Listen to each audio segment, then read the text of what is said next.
Economics, Unit 1, Video 2 on Resources and Production. If we go back to what we discussed yesterday, why do we have to choose? We choose because we live in a world of scarcity. We have relatively unlimited wants, but limited ways to get them. How do we get what we want? What do we use to get what we want? What do we use to get free time in the afternoon? What do we use to get trained as a doctor? What do we use to get diamonds out of the ground? We use resources. And assuming that you don't have all the resources you need to get everything you want, resources in and of themselves are also scarce. What is a resource? Resources can be divided up into 4 very distinct categories. Money itself is not a resource. We'll get more back on that later. But the 4 categories represent the acronym CELL, C-E-L-L, capital, entrepreneurship, land, and labor. They don't necessarily have to go in this order. They just make a handy little acronym if they do.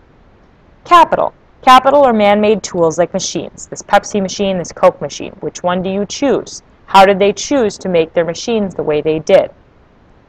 Land. Land is natural resources. So the water that goes into creating the soda, the plastic, which has to use all sorts of materials, the metals, the wiring, etc., all of those things could be categorized as part of a natural resource or part of capital. And labor. You have to use people, time, and talent to create machines, whether it's a Pepsi machine, a Coke machine, a crane to build a hospital, etc. When you put all those 3 things together, capital, land, and labor, you're using entrepreneurship. You're using the organization, vision, and leadership to build a company like Coca-Cola or Pepsi, etc. Remember, we deal with this issue of scarcity. Resources are scarce. Therefore, we can logically think about, since all goods and services need resources, whether it's land, labor, capital, or entrepreneurship, therefore all goods and services are scarce. We would like more diamond necklaces. We would like more spots in prestigious universities like Harvard or Brown or Yale. Finn would like to take more walks. You would like more of something as well. Whether it's more sleep, it doesn't necessarily have to cost anything, or whether you'd like a new pencil because yours broke, we have to deal with scarcity, so we make choices using the resources, because the resources themselves are limited. They are scarce. How do we measure scarcity and choice? Yesterday we talked a little bit about the PACE model, which helps us make decisions on what to use. Well, what if we know the 2 or 3 or 4 or 5 things that we want to make or we want in our world? How do we evaluate which ones we should use? Where would our best use of resources be? We can look at another model that economists use called the production possibility graph. This is different combinations of output or creation of 2 goods or services. So let's say, for example, should Ford make SUVs or should they make tanks? The trade-off, more of one means less of another. More tanks means less SUVs, vice versa. What's the opportunity cost? What's the value of one tank versus one SUV? Not necessarily the monetary value, but what's the overall value that it adds to society? So the first thing that we look at when we look at a production possibilities graph is this thing called the frontier. The frontier is the line that shows the maximum production of both these goods and services. So if we think about tanks and SUVs, Ford could probably make them both. They don't necessarily have to have an absolute one or the other. But what are the combinations that they can produce? That line is called the production possibilities frontier.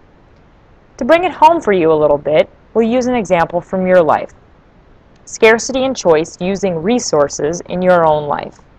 This assumes that you would like your free time, which means time to do whatever it is that you want to spend time doing.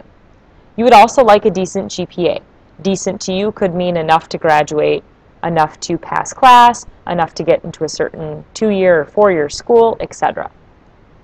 You do have a scarce resource, It's your time. None of you have a time machine, and if you do, you should probably share. So in this example, the trade-off that you're going to make is your GPA or your free time. Some combination there in between, because it doesn't have to be all or nothing.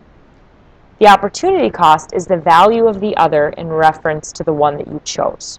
So the opportunity cost, again, is the highest valued next best alternative that must be sacrificed in order for you to obtain something.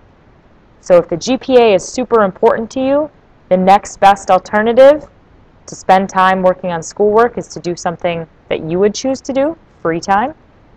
Free time is your opportunity cost. So let's put some numbers to this. Assuming that you spend all of your time working on your GPA,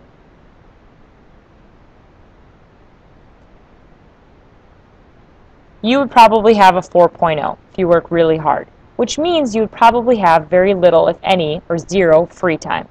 On the other end, if you spend no time on your GPA and all the time that you have doing whatever it is you like to do, your GPA will probably be somewhere in the neighborhood of 0.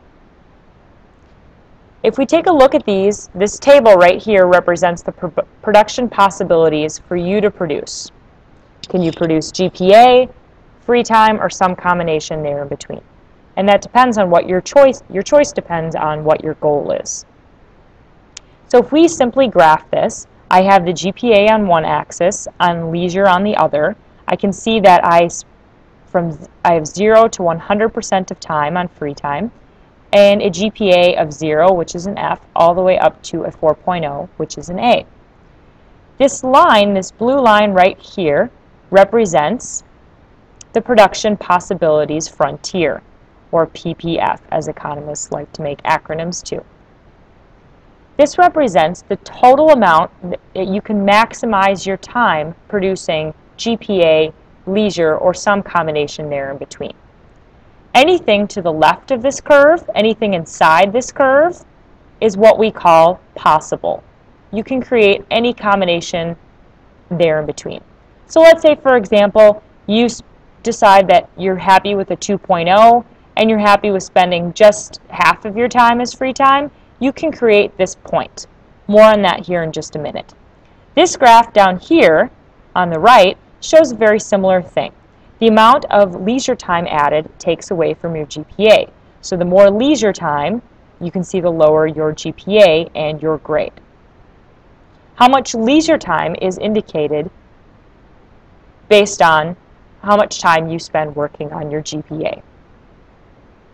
So this is the production possibilities frontier. This is the entire graph in general is known as the production possibilities. And the specific line, this line again here, is known as the production possibilities frontier. So you make a choice based on what you decide is most efficient. Here's another example, just X versus Y. Remember, everything to the left of this line, to the left of this curved line is possible. So D is possible and E is possible. F and G are not possible because they're outside the realm of production possibilities. You can only spend you only have so much time to spend working on your GPA or free time, whether in your free time you work, etc. If we think about this as efficiency, points A, B, and C are efficient because they're using every resource you have. Just like Coke and Pepsi wants to be as efficient as possible, they want to use every resource they have to make as much money as they can. Points D and E are inefficient because you're not maximizing your production possibilities. You're not using your resources to the most efficient point. Points F and G are unattainable. You can't produce anything to the right of this line unless, of course, you gain more resources. So if we flip back to the last slide, we look at this example again. In theory, you could get a 3.0 and spend just 25% of your time on free time, and the rest could be given up to work. This point here, however, would be inefficient. Anything out here, let's say you want a GPA of 4.0 and to spend 100% of it on your leisure time, This is not efficient. Not only is it not efficient, it's not possible. So when looking at this graph again, it shows us a very similar thing, just with a few different numbers. A different example for you. Let's summarize. What I've shown you today is the production possibilities frontier. Based on the resources that we have in our world, we have scarce resources to achieve scarce goods and services. So we can create models to show how to maximize efficiency or to use those resources to achieve a goal.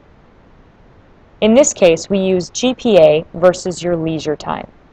Points A, B, C, D, and F shown on the graph are all maximizing efficiency. Your goal depends on your own personal goal. Are you happy with an A? Are you happy with a C? Or are you happy with an F? Either way, any point along the curve, the production possibilities frontier, that curve, that blue line, maximizes efficiency. It uses all resources available to get as much as you can out of the limited resources to satisfy your relatively unlimited wants. But remember, anything to the right of the line is not possible. Anything to the left of the line is. So this model simply shows the production possibilities frontier, the production possibilities capability to produce two goods. In this case, the good is GPA or leisure time.